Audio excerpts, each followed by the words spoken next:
Thank you all for joining us. This is the third webinar in our series, Stand with Kashmir. This is a webinar series that is co-produced with our amazing friends at Stand with Kashmir. In the first two webinars that we have held, and you can find those discussions on Facebook and also on YouTube. In the first webinar, we discussed why is Kashmir the most dangerous place on earth right now, a brief history of Kashmir and why it matters. In the second webinar, we had a really powerful discussion on how to survive in the world's most militarized zone and what daily life under occupation looks like. Today, we continue our discussion on sexual warfare and women and resistance in Kashmir. And today I'm really thankful to be joined by two amazing women, Inshah and Ather, and I will let you introduce yourselves. So please, Inshah, if you could introduce yourself, that would be amazing.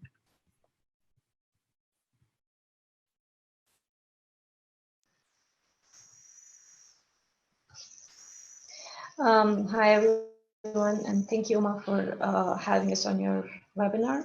So I'm Inshah Malik, and I have a PhD in political theory and gender studies, which was based on ethnographic work. And I finished this ethnographic work like a year ago, and I wrote my first book, which was published earlier this year in 2019, January, and by Palgrave Macmillan.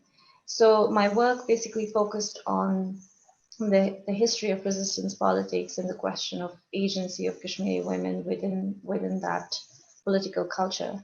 And apart from that, right now I am an assistant professor with a private university in Afghanistan called Kardan University. I teach political theory and gender studies here as well. So I'm very happy to be here. Thank you so much, Inshah. And Ather, if you could introduce yourself, please. I'm Ather Zia, and I'm an assistant professor of anthropology and gender studies here at University of Northern Colorado, Greeley.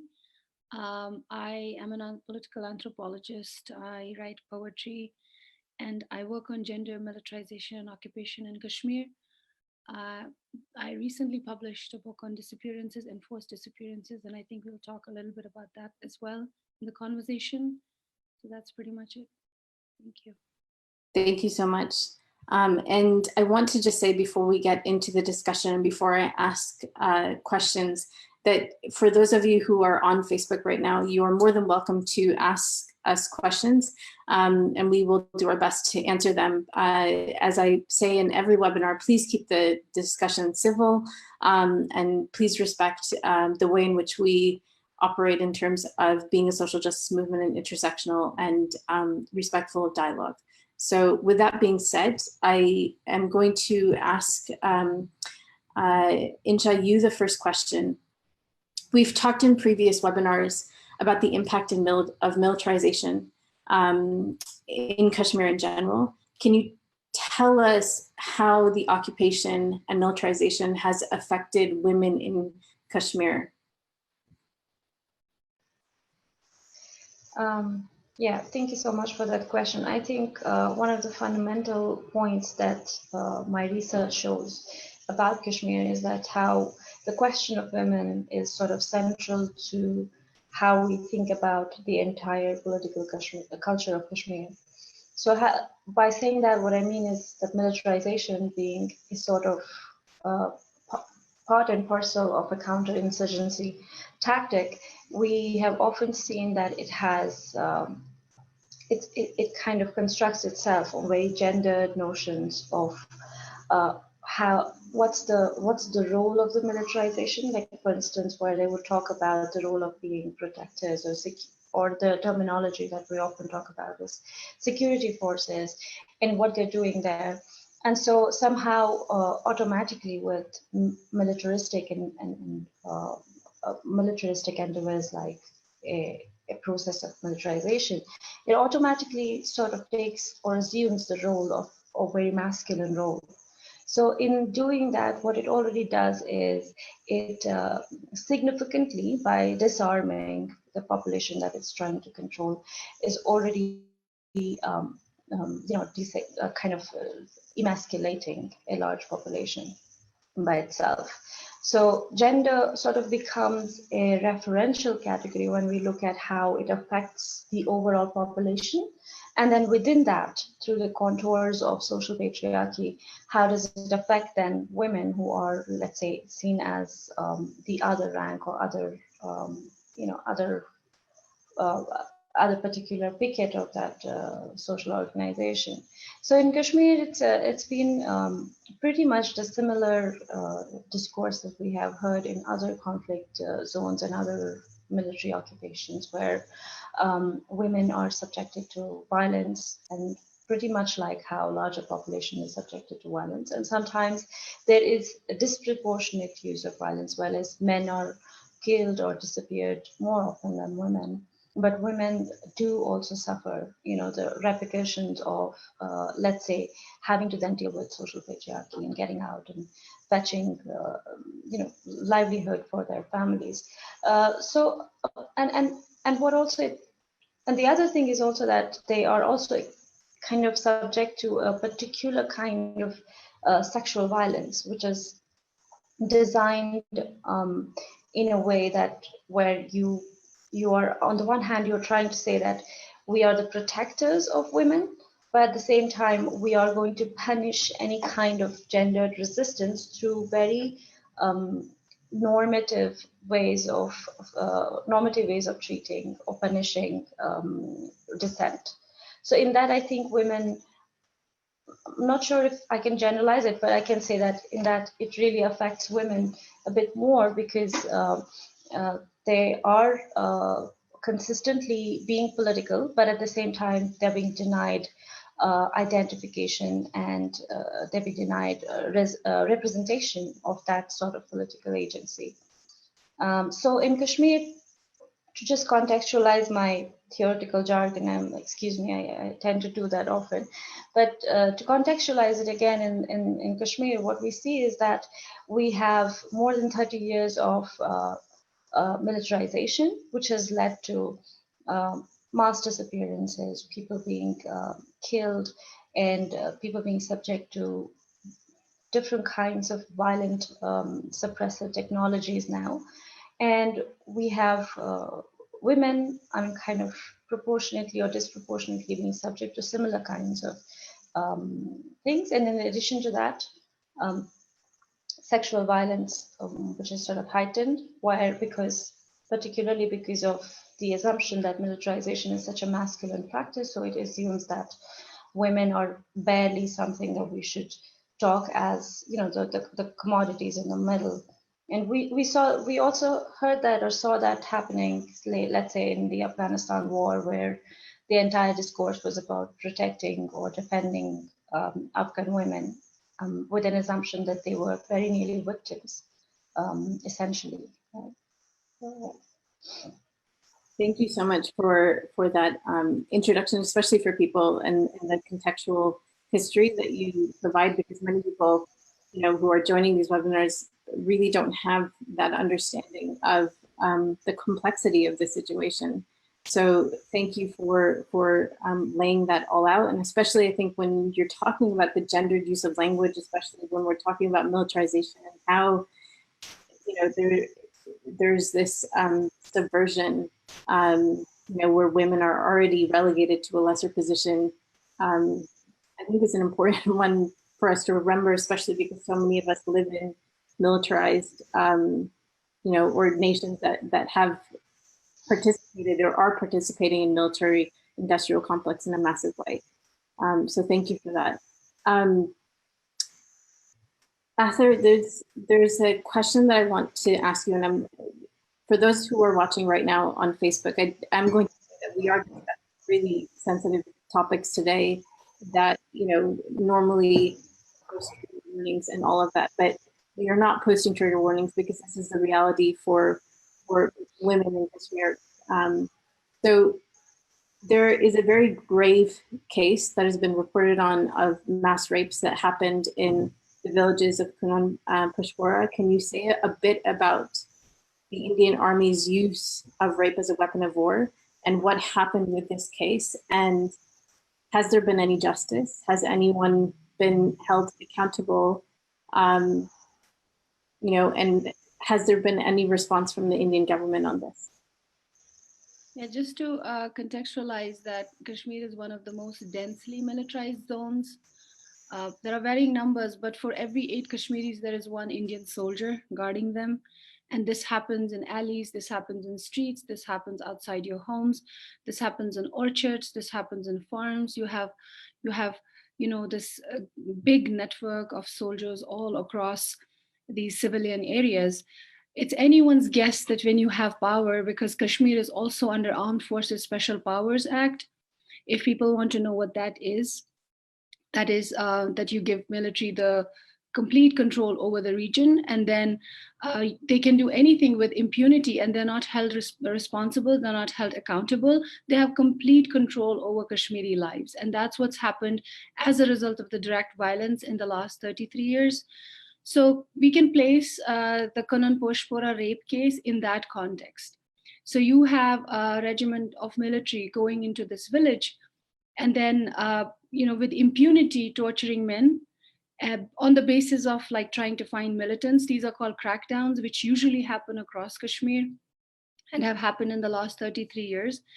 And in that scenario, when the men are taken out and they are in the fields, they are being subjected to identification parades. The women are inside the homes, and then your homes are searched as well. So these are vulnerable populations under complete crackdown. So it was in that scenario that you had women inside homes, you had young girls, you had grandmothers that were subjected to rape by the Indian Army.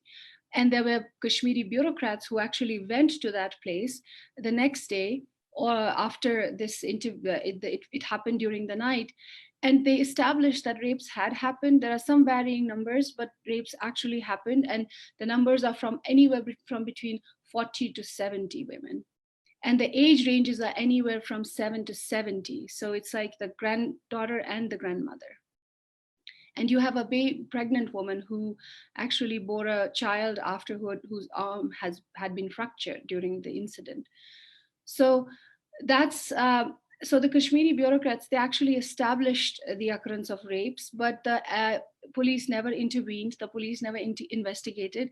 The in charge officer was, after some time, he was transferred. So it was kind of, they hushed it up.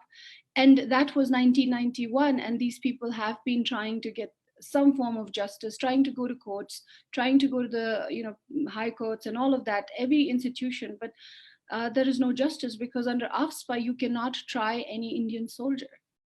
They cannot be tried because they are, as it is, that this is a disturbed area and they have complete control. And AFSPA is the holy grail for these forces. And under that, they can just barge into homes and do whatever. And that creates a context for rape as a weapon of war. And that has been established by Human Rights Watch in a 1994 report, where they actually establish how systematically sexual violence is used not only against women, but also against men. These are all underreported rapes. So Kanan Poshpora is one of the most infamous incidents. And with regards to justice, so as I said, there are cases in the court. And then in 2014, 53 women, Kashmiri women activists, they got together.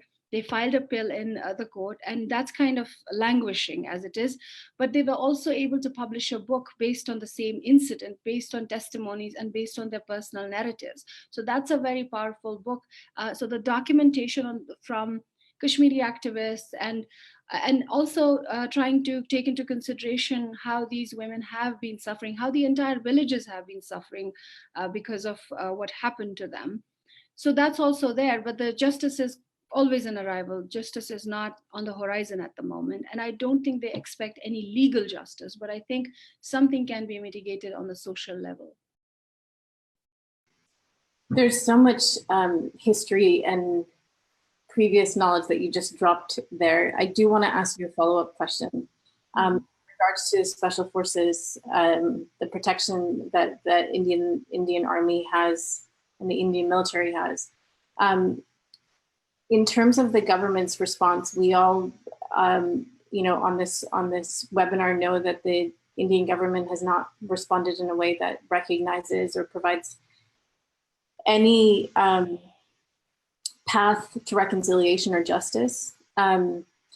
Is there a mechanism, you know, and you brought this up, that Kashmiri women have been doing the advocacy and the resistance to try to get justice, but within India itself, is there any recourse for justice that you know of that is already in active or, you know, being sought after?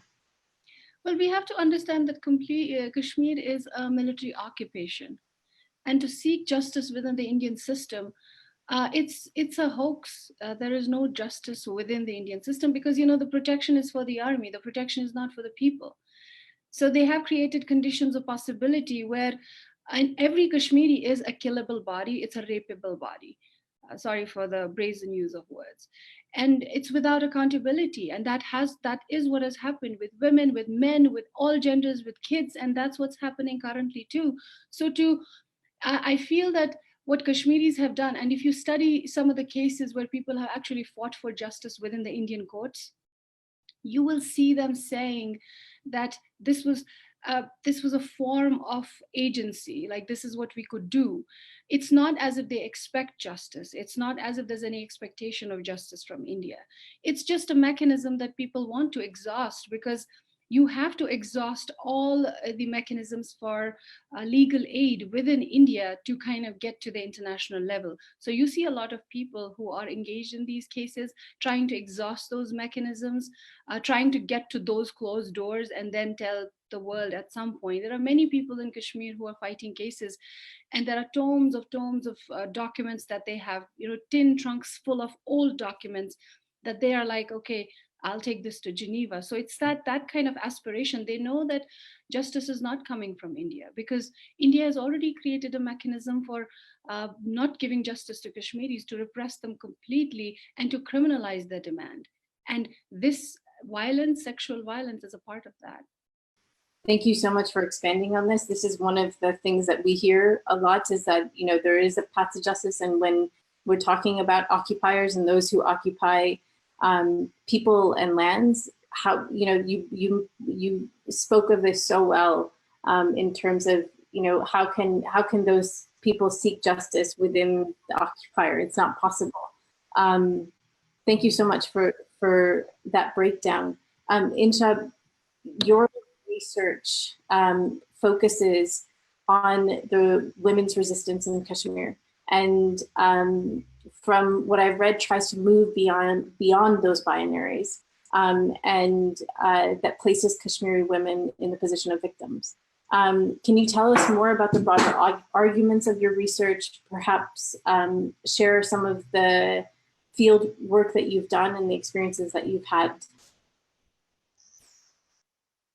Right. So I'll pick up from where Ather left it, and I think the bigger question is that the reason we have absolute lack of justice is also because what India is facing in Kashmir is a challenge to its claims of sovereignty, and once that takes shape, what you see is that through the political processes and through organization of the mainland political culture in India towards, you know, blanketly looking at Kashmiris as traitors, at least within the framework of how Indian system works.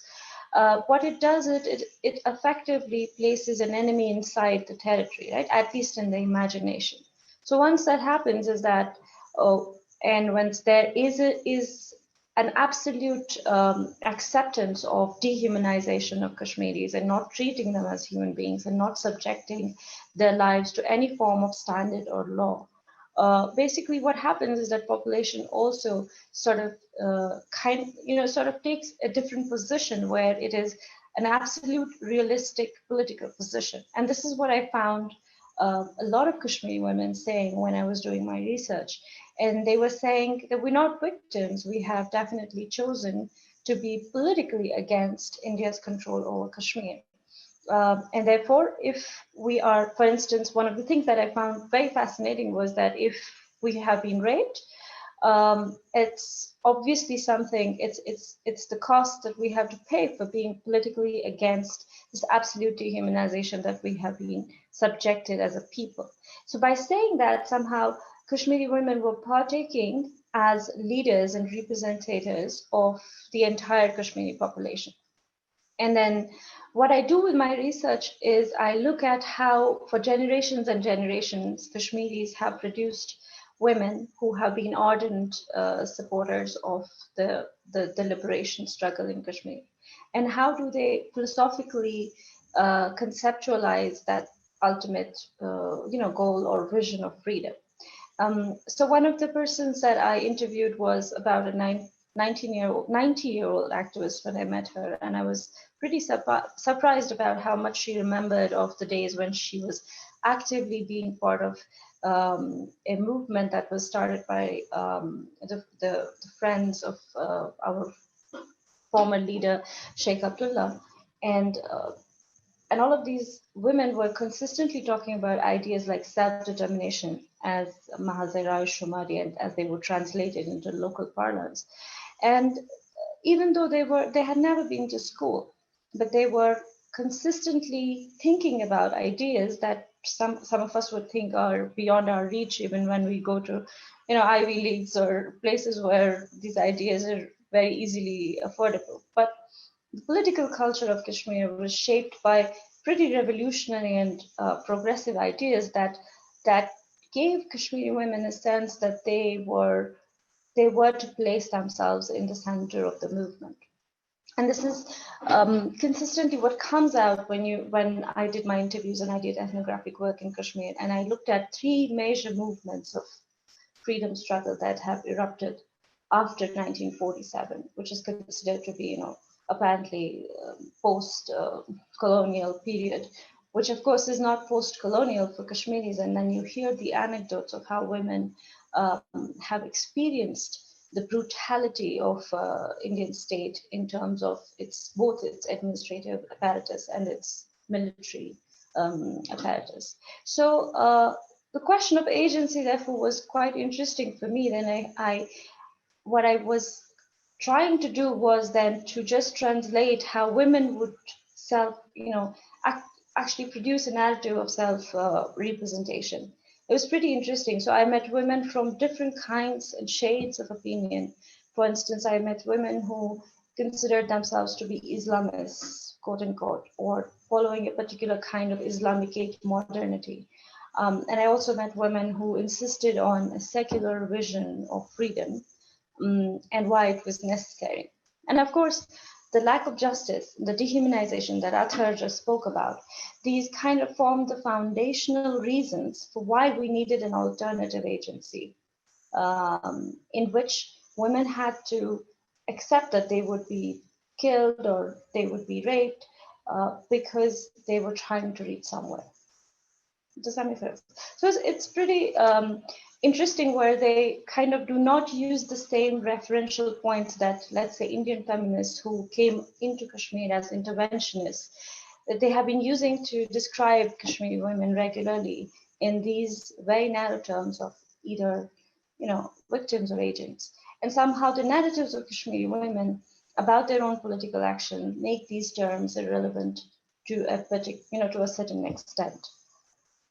So yeah, I don't know if I answered your question, but it's a pretty interesting alternative world of women that I explored, and it's pretty much, and I have been arguing through some of my writings that how in that alternative world, the position in which Kashmiri women are putting themselves, at least within the liberation movement as well, is a very feminist position. It's a position that demands absolute rights for women and the right to be political actors of whichever persuasion they want to be, and actually explodes the myth of somehow Muslim women, or the blanket term of Muslim women being absolutely voiceless or victims very nearly somehow. Yeah. Thank you so much, Inshah. And Ather, I want to just also kind of move this question to you because you just released a book on resisting disappearance, military occupation, and women's activism in Kashmir. And so I want to pose a similar question to you in regards to this. Can you talk a little bit about enforced disappearances and how women are mobilizing and organizing around this? I surely can. We do have a little bit of news regarding this that we could start with. Parveena Ahangar, who is the co-founder of the Association of Parents of Disappeared Persons, she's in the list of BBC's 100 most influential women. So just to start off with that bit of an introduction, it's very contemporary, very current. So enforced disappearances is a technology of punishment that has been used in Kashmir for the last 33 years. It's not as if there haven't been disappearances post 1947, there have been, but this is the most concerted as a matter of state policy, as a matter of state terrorism and implication that has happened in Kashmir for the last 33 years. We have about 10,000 plus men, both combatants and non-combatants, who have been disappeared. And what does enforced disappearance mean? It means that the government forces, the military, the police, they might kidnap people, they might detain people, they might arrest people randomly or come to your home and pick you up, or you leave for work in the morning and never return back, implying that you have been kidnapped somewhere. And sometimes, mostly there are witnesses, people who watch this happening, people being bundled into armored vehicles and all kinds of army jeeps. And people do have an idea who took their, and the Association of Parents of Disappeared Persons, they do have a list of people who actually are the regiments of the army and the police, they know them very well, who took these people. So they have also cases in the courts, and no one has been held accountable so far. So the history of Association of Parents of Disappeared Persons, or for short the APDP, it's that Parveena Ahangar, her son in 1994, a 17-year-old boy, he was picked up from his home. It was a mix-up that had happened. The army came to their home, they picked up her son, and he was put into custody. And then he disappeared in custody, and she's never been able to find him. And she has cases all across the courts. Wherever you can have a case, she has a case there. She has filed complaints. She has followed these cases. So in 1994, she and a human rights lawyer, Pervez Imroz, they got together and they founded this organization, which till then had been a very loose network of people who had whose kin had disappeared. It could either be a son, it could be your husband, it could be your father, but mostly it was sons and mostly it was husbands.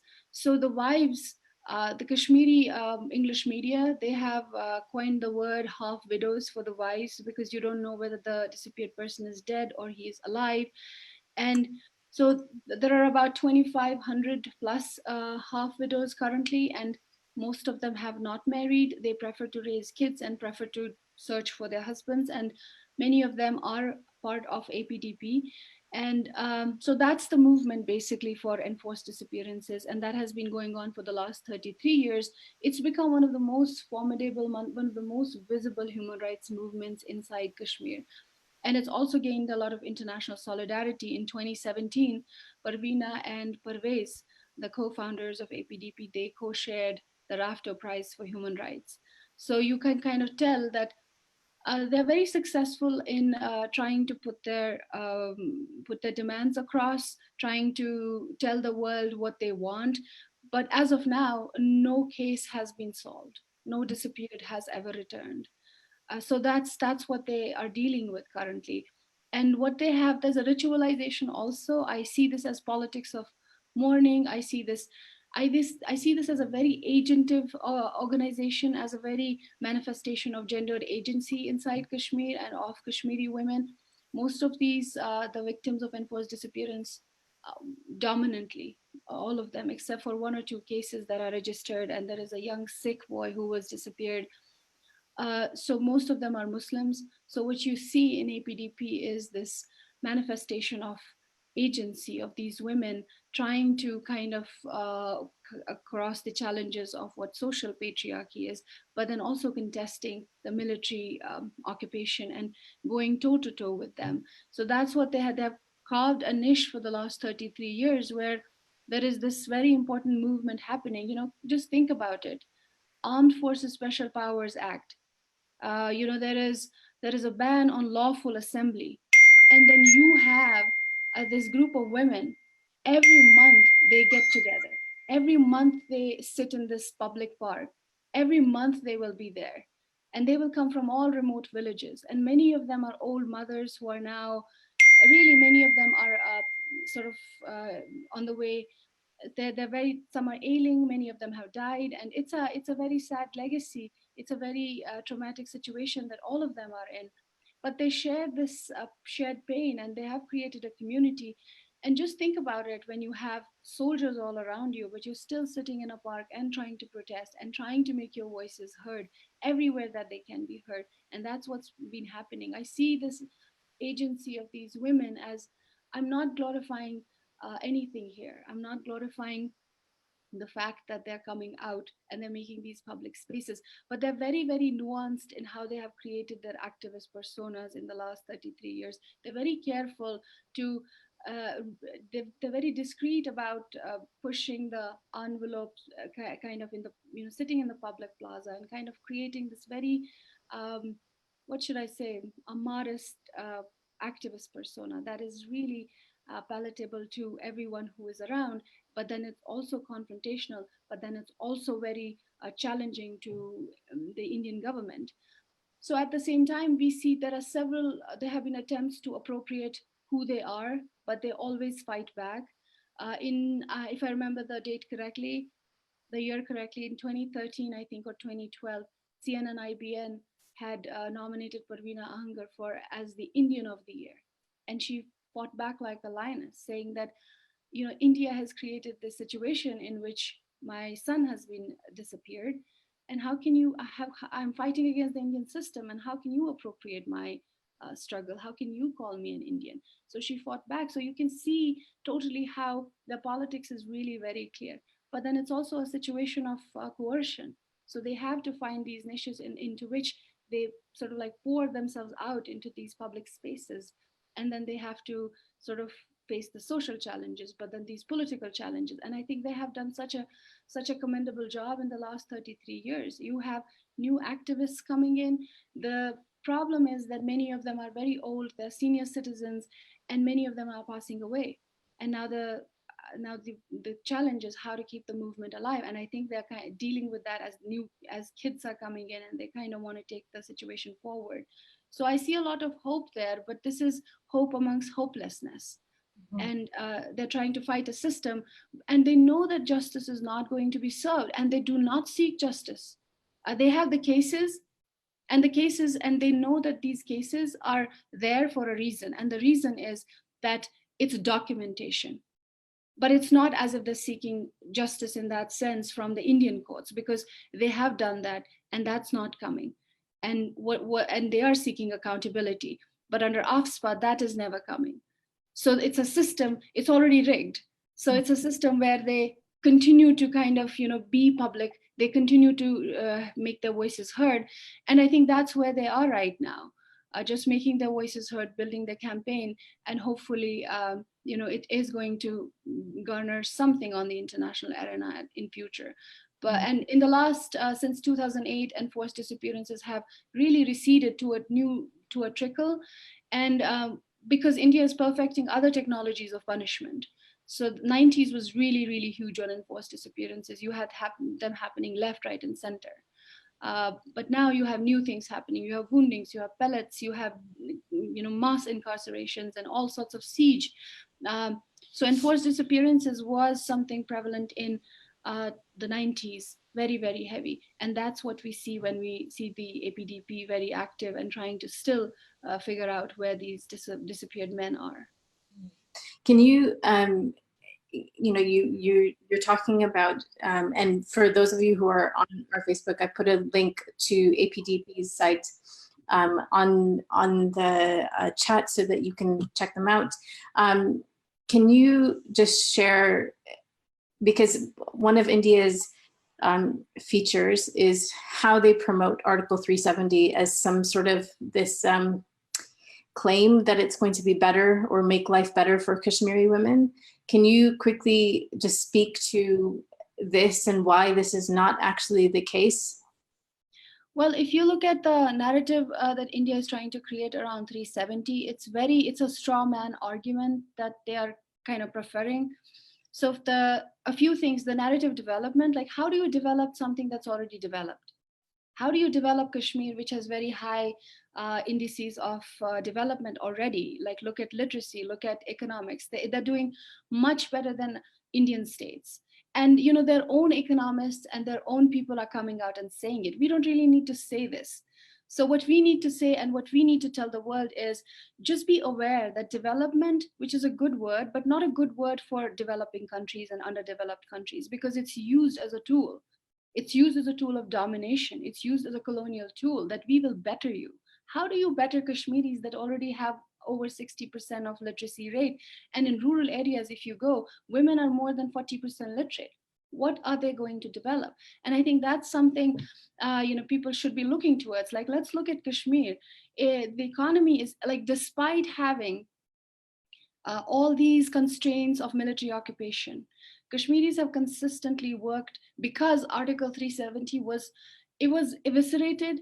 It did not have the kind of strength it had in 1947 when it was first adopted.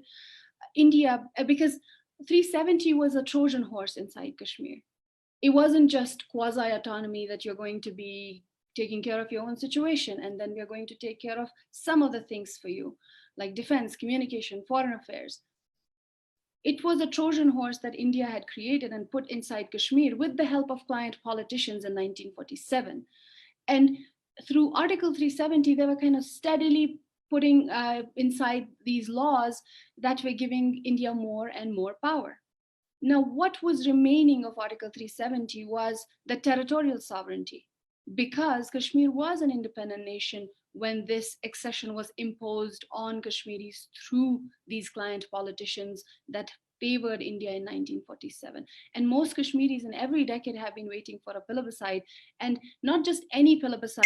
Again, that was imposed by the Indians and imposed by the British, where you only had option to join India and Pakistan, but actually seeking independence. That was the motive before 1947. They had had a struggle for that before it was appropriated. So 370, there was territorial sovereignty that no one, it was just like any country, that no one could actually buy land. Kashmiris had their franchise, Kashmiris had right to property, but because it was a sovereign nation, this protection was given to them.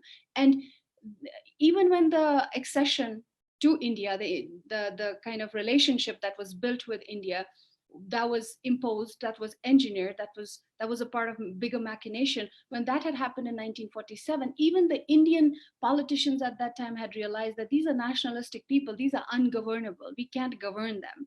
And they had created this Trojan horse at that time, and kind of this a hoax basically, and they always knew that they're going to eviscerate it. So when they are giving us this narrative of development, that's just a hogwash. It's a hoax, it's a strawman argument. And I would really urge people, there are a couple of articles, and I also did a very short article recently for Asia Dialogue, speaking to all of the issues that India talks to, especially talking about education. It also says, oh, this is, we took Article 370 away, now there's going to be no gender discrimination. That's completely wrong. Kashmir had one of the, for whatever reasons, the constitution, because Kashmir had its own constitution, it had a solid progressive agenda for women, which had been put in place. And we are seeing the fruits of what had been the earlier quasi-autonomy before it was taken away fully. So the gender discrimination article, that doesn't work, that doesn't check out. So if people want, there are articles that Kashmiris, that other people have written, non-Kashmiris have written, speaking to the same thing. So development is just a tool, it's a weaponizing of development that India is doing at the moment. And it's very neo-colonial. It's a mark of coloniality, that you go to a people and tell them, we will put you under siege, we will put you under a curfew. and then we are going to talk about your development, and we are closing you, shutting you, putting a clamp down on you because we are talking about your development, and once you kind of settle down, then we will let you out and show you what we are going to do for you. I mean, they have made a hash of consensus. And this is the arguments that they're giving, like in the sort of the, post Me Too. One, they don't know what consensus is. Second, they're also gaslighting Kashmiris and gaslighting the rest of the world. So Yes. I would urge people to look into this narrative rather than just buy it. Nothing is good for anyone if they say no. Absolutely. Thank you so much. For those of you that are on Facebook, please ask questions if you have them, and we will get to them. I'm going to just ask both of our amazing panelists one last question. Inshah, for both of you, actually, this is the question. You are both very strong, fierce Kashmiri women. What is, good Lord, I will get this question now. I apologize, everyone. What has been your experience in doing the work that you do, and how is it taken up in Kashmir? And secondly, how are you addressing the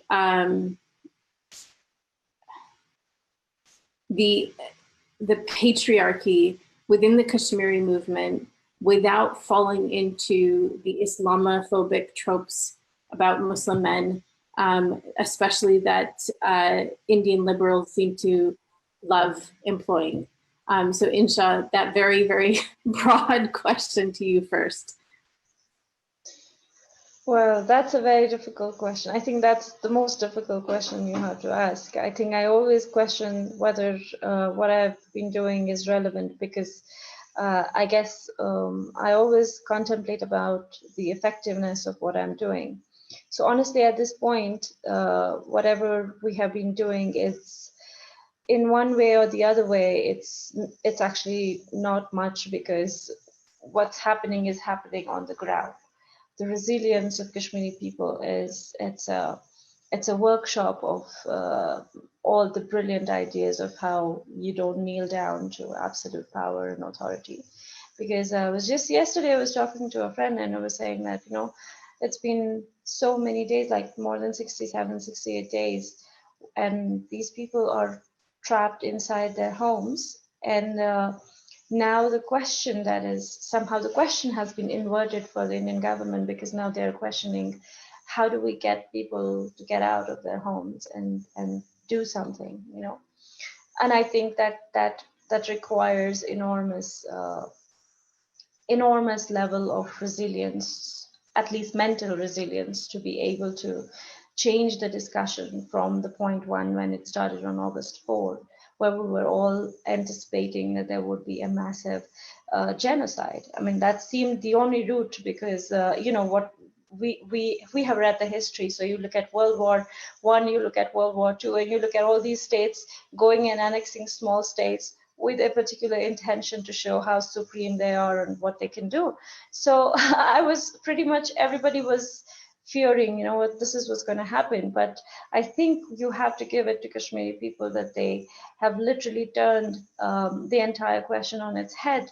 And now, and what I find with the work that I'm doing, and most often I find myself regularly reminding myself that I come from such a nation, I come from such people who teach resistance, who teach resilience, and who teach how to realistically stand up for justice. They don't just talk it, they actually show you how to do it. And my research in Kashmir with women, and also all of my education and upbringing is a reflection of where I come from. So I'm pretty much not, in that position that I can take credit for what we have been doing, or it's whatever, you get my point. Like it's not necessarily anything that I'm doing of my own will. But I would say that there has been a shift in. There has been like a tremendous shift in the ways that Kashmiri women have, presented or represented the movement. And and somehow the shift has happened since 2010, that a lot of Kashmiri women, young women, activist scholars, have started to kind of talk back to the empire, you know, what we call in the tradition of, you know, we all have read how colonization worked and how we sort of, there's always this talking back. And this is the first time, you know, honestly, we hear Kashmiri women in a language that we can understand. At least we, by we, I mean the larger part of the English speaking world. But it's fascinating when you change the language, when you change the time period, and you will see that there is a certain, you know, it's a recurring phenomenon. You see Kashmiri women have always been like this. They have always been at the forefront of representing what they thought is the just cause, is the just political, you know, political goal to achieve. And just just understanding that and just seeing that they're what we're doing is basically the work of history, and it's not of our own creation, and we're just going to pass it on to another brilliant young generation which is coming up, and they are perhaps suffering far more than we could ever, because this is the generation which is being subject to pellet guns. They are being killed on a regular basis at a very young age. They are seeing a lot of violence that Ather's generation, my generation, my parents' generation were definitely not exposed to.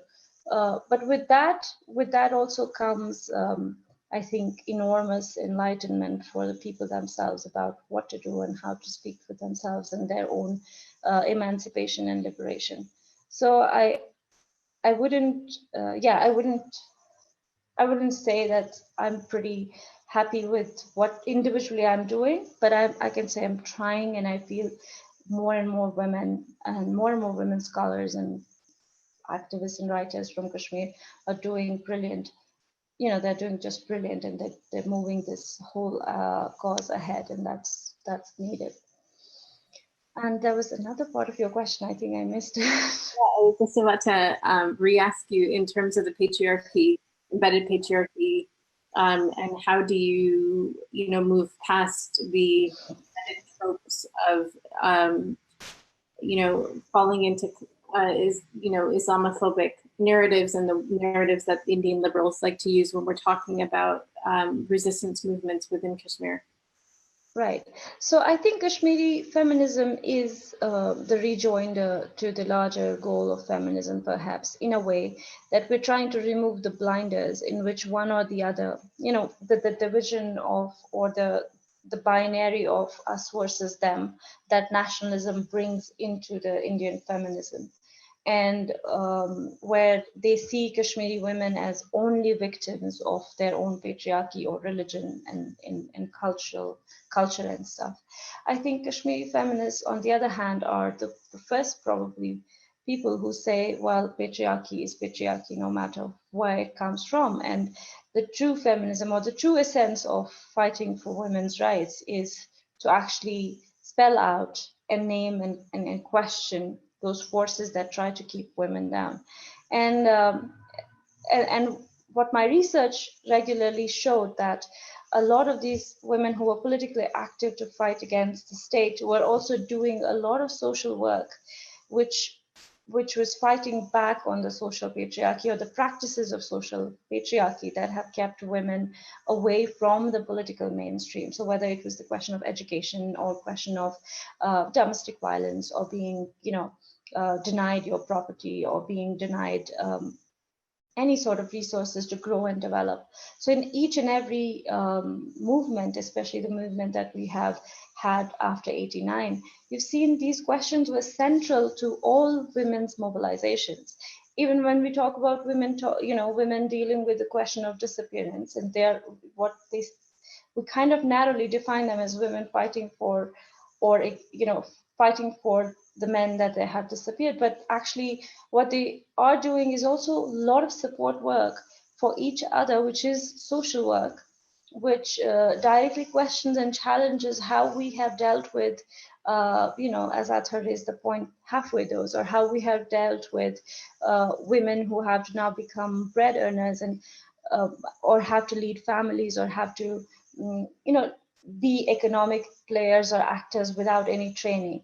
So these movements that women create, they are movements of support and network as well, to enable women to actually overcome social patriarchy to a large extent, because they fail to overcome the political patriarchy of militarization. But they will definitely do everything in their capacity, in their social political capital, to fight the social patriarchy. So I think the question of what about, you know, Kashmiri men oppressing women, I think that's the fundamental question that Kashmiri feminists will raise. And the only thing is that disagreement with feminists in India would be that, well, militarization is also the worst form of patriarchy, and how can you not challenge it? How can you not question it? How can you not question annexation of Kashmir, because it is absolutely patriarchal? So that's, yeah. Thank you so much for making that point. Absolutely. Ather, I want to just leave this last question for you in terms of your experience and the work that you do, and how has it been taken up in Kashmir? Well, I think I work from a position of relative privilege, uh, even within the patriarchal system. So I've worked, and I think I work in from a relative privilege, in a very safe situation. I'm far away um, from where the real battle is, and I do go back. I do my field work, and that's something that's very intense as well. So that's that. And what I've tried to do is I've tried to kind of, I think this was the entire project, to kind of narrativize, and that's what Inshah is a part of. That's what all of us who in this and prior and coming generation, we are trying to tell our own stories. So that's where we are, because we saw everyone talking about Kashmiris. We saw everyone analyzing Kashmiris. We have been part of many conversation where we were the quote unquote the guinea pigs, asking, people would ask questions like, how do you feel as a Kashmiri woman, and how are you able to talk as a Kashmiri woman, and where is your burqa, and where are your veils, and where are your scarves? That has happened to us, and we have had our responses. I mean, every society has its challenges, and every society, as a lot of feminist literature has shown us, that every society is a patriarchy. And what is a patriarchy? Patriarchy is an amalgam of all genders. Everyone props the patriarchy up. And I think that's something we need to understand, that women are part of patriarchy, even though in most vulnerable positions. But of course, third world feminism has also shown us how to kind of discern patriarchies, not only making victims of women or other vulnerable populations, but also looking at them as agents. So I feel like, and I'm not saying that that agency is the best. It's a kind of like a very historic type of agency. Like your grandmother also wielded some form of agency, which was very relevant to when she was a young woman. But of course, it's always been that women have been in these non-hegemonic positions. They haven't called the shots. And when I see Kashmiri patriarchy, and I'm going to address that question first, patriarchies are also defined by who is, like what your society is composed of. So most of the Kashmiris till 1947, these were heavily working class people. So you had complementary jobs. So most of your population was, if the man was fishing, the woman was selling the fish. If the man was baking, the woman was selling the bread. If the man was growing produce, woman was growing the produce and she was selling the produce. So you have a working class patriarchy. And then what happens in 1947 is that you have the constitution that was kind of adopted later on in the early 50s, that really had an agenda for women's progress. And that put into motion several processes through which women did kind of steadily pass into the mainstream. Now, they did have to go through the challenge of social patriarchy, of course. And then the other thing is also the rise of state feminism in Kashmir, that feminism was really kind of connected to government processes that were emancipatory for women. And that also has been used as a tool inside Kashmir. Like by the Indian government through the client politicians. So that's something to consider there. But generally, when I think about Kashmiri patriarchy and I think about the early processes, I feel like many of them kind of facilitated women's joining the mainstream, but at the same time they were not, it wasn't as if it was a cakewalk, it wasn't unchallenging. Women are still facing challenges, but they are kind of rising above the challenges as any other women in other places. And given the conflict, they have now been pushed into the forefront, just like we look at the APDP, how they're pushed into the forefront, how they're losing men, and then they have to step in, as Inshah said earlier, they have to step in to become the main breadwinners, and they don't have education, they don't have, so sometimes it becomes a very desperate situation before they really, really find a foothold, and that we have seen happening. So that's one part of the question. And the second part of your question, very recently when Me Too happened, it also began in Kashmir. And we got really, really worried. A group of us, and Inshah was part of that collective as well, and she is part of that collective as well. We are part of the same conversation. We got really worried that this is going to be weaponized against Kashmiri men. Because, when women are pinpointing men and saying that this is this is the kind of humiliation or whatever the incident is, that Indian feminists, which we really fear, not all of them, there are several solidarities that we really care for, but many of them, we really fear that once these stories start coming out, they're going to weaponize this and say, hey, weren't we saying that we have to protect Kashmiri women against their very demonic Islamic patriarchal men? So we had to be very careful. We came out with a feminist statement. It was called I forget the full title that we gave to it, but we wanted to convey to the world that while this process is happening, it's a process that we need to be very cognizant about, that it's not weaponized against the already discriminated men. So this is how we narrativize, sort of like how we kind of want to put our case to the world. That Kashmiri situation is not only about, when we talk about Kashmiri women, the book that I wrote recently, I'm very careful in saying that even though it looks at women, it's not women in vacuum. Who are the women looking for? They're looking for men who've been disappeared. This is completely unnatural. This is completely traumatic, that you have men disappearing. And of course, women are also disappearing in different ways. They are raped, they are physically vulnerable, their whole lives are imploded upon them. So, which is what we see happening over and over. So it's not, we can't see women in a vacuum. So this particular movement that of Me Too, so we had to be very careful because we were fearful of the Indian feminists weaponizing this, and even the state feminists inside Kashmir who completely adhere to the government processes and then weaponize the social patriarchy against Kashmiri society and against Kashmiri resistance.